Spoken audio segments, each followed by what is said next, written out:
Sir, thank you so much for taking out time for us. Could you just start by real estate projects, the demand over there, the completion that suddenly has started to pick up? Can you just talk to us about trends that one is seeing in the previous quarter?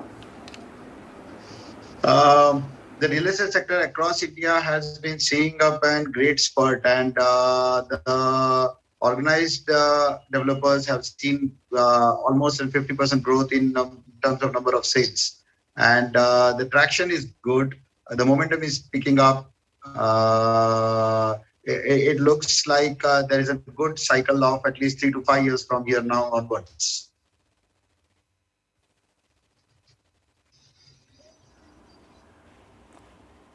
Right. Good afternoon, Mr. Chhajer. This is Cheryl also joining in the conversation. The coastal zone management has plans approval. It's actually a significant step that has come in for towards the real estate development in the city.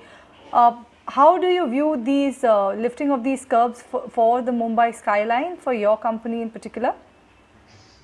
Our main operations are in Navi Mumbai, where also there is an coastal line which is planned up from Alibag to Navi Mumbai.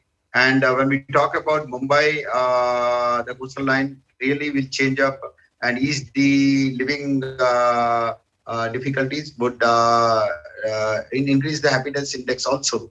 And our projects in Navi Mumbai, when we talk about coastal as well as the infrastructure in and around, and in the city of Jodhpur also, both the lines, not only due to coastal, but to the other developments of mega projects where almost 2 million square feet, 2 million jobs are being generated in the next 1 decade. It looks like the core center of real estate happening across India. We can grade it across like 2 or 3 major cities like Amravati in Hyderabad, Navi Mumbai in Maharashtra, which would be catching the maximum eyeballs.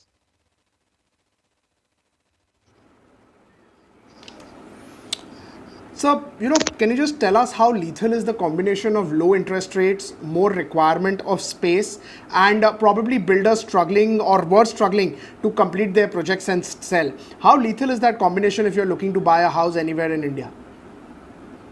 Well, the lowest interest rate has already increased the affordability index, affordability of buying up a house.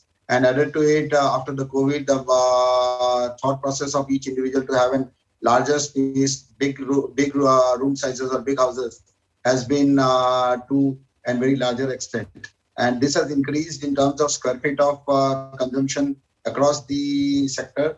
What we see a new change which is happening after the COVID is that what we call that housing for all means each individual would have one house at least by 2022, which was the housing agenda, and which may be extended in 2030.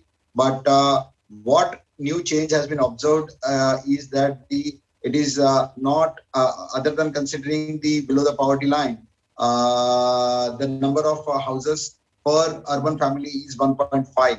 So it is 1.5 houses, which is the demand or which is the configuration happening up in metro cities and Tier 1, Tier 2 cities. When we call about how it is 1.5, it is either majority of them opting for a second home, also an alternative home, or people migrating from small towns to mid towns also has a house in the native as well as wants to have one house in the metro. So this is how the demand of housing across the population of India, leaving apart the below the poverty line and some part of LIG, the rest of the housing demand and the numbers which we talk about today, in reality would multiply to 1.5, and this would last for 2 decades. So real estate sector across India, it is not like after everybody getting one house, there would be an stagnancy in the sector.